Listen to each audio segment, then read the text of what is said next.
chers téléspectateurs, bonjour. En ce premier jour de l'année 2025, TEPAV Média vous souhaite les vœux les meilleurs. Alors, notre programme d'aujourd'hui sera cadré par les réactions de divers acteurs politiques concernant le message de fin de l'année du président de la République. Suivez en images. Bonsoir. Merci beaucoup, monsieur le journaliste.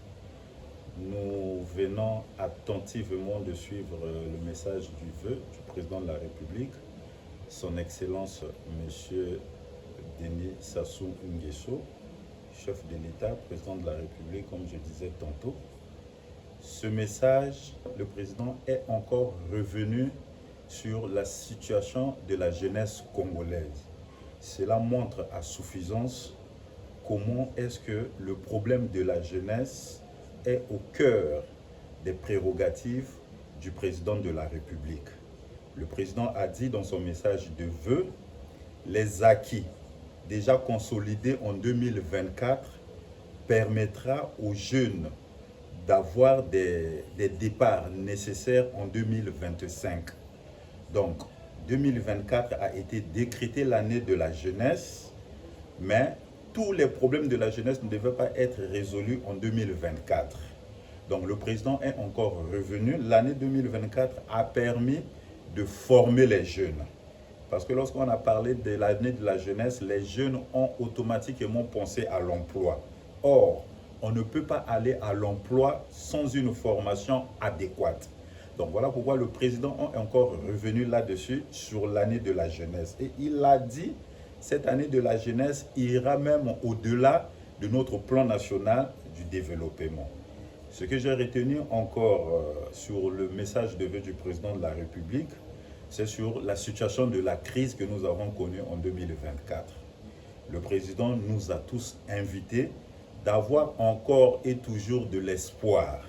Parce que 2024, économiquement et financièrement, était un peu dur. Nous avons connu des grèves à gauche, nous avons connu des retards de paiement à droite, mais le président a dit dans son message que nous devons capitaliser toutes ces choses-là pour que 2025 soit une année meilleure économiquement. Et le président ne s'est pas seulement arrêté là dans son message de vœux, il n'a pas seulement parlé des problèmes du Congo, mais il a regardé aussi au niveau de l'Europe, de l'Afrique et du monde entier. Le président a parlé de la paix. Le président pense que dans son message, 2025 sera une année où la paix régnera. Vous savez, actuellement, nous sommes en train de vivre des guerres par-ci, par-là. Nous avons la guerre entre la Russie et l'Ukraine qui continue encore. Nous avons la guerre du côté de l'Irak, de l'Israël plutôt. Donc le président pense que 2025 amènera quand même une paix dans le monde entier. Et cette même paix, même ici au Congo, nous devons s'appuyer sur cette paix que nous avons ici au Congo pour faire décoller davantage notre économie.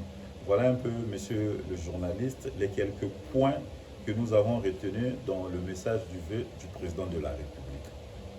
Merci beaucoup. Oui, je disais tantôt que le discours a de la valeur qu'à partir de son contenu. Et le discours du chef de l'État, de mon appréciation, est sociologique. C'est un discours qui retrace beaucoup de choses dans la vie sociale. Ce sont des choses qui sont intéressantes, d'autant plus que le président,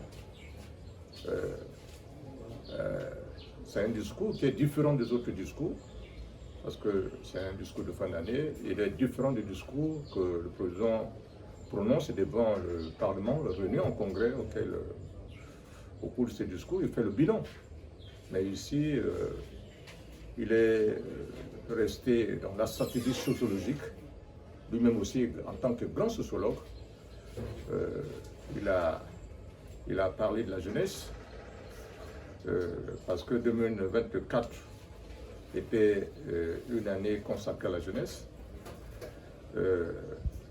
Il a dit qu'il ne s'arrêterait pas là, que 2025, ça va se poursuivre. Et en plus, là, il a parlé de la cohésion sociale. C'est un élément sociologique très important que les Congolais doivent observer. Et ça suscite aussi l'adhésion massive des Congolais dans leurs ensembles. Seulement si il n'y a pas de cohésion dans une société, la société ne marche pas bien. Donc c'est cela le discours du chef de l'État. Il faut dire aussi que ce discours, tous les Congolais doivent l'intérioriser et faire de sorte qu'ils soient capables de retenir ces mots, les mots les plus gentils qu'il a prononcés pour que la société marche. Oui, mais tout le monde a suivi le discours, à moins que l'on ne soit pas congolais. Donc, tout le monde a suivi le discours. Et je vais dire à tous les Congolais de suivre le discours du chef de l'État et faire ce que le chef de l'État a demandé à tous. Parce que dans un premier point, dans un second temps, je voudrais profiter du micro pour souhaiter le vœu les meilleurs au président de la République et madame, et à tous les collègues députés, au président de l'Assemblée et son bureau. Et enfin, je voudrais terminer en souhaitant les meilleurs vœux à l'ensemble de la population de ma circonscription, en particulier, et en général à tous les Congolais. Merci. Nous vous remercions pour votre aimable fidélité et nous vous donnons rendez-vous au prochain numéro.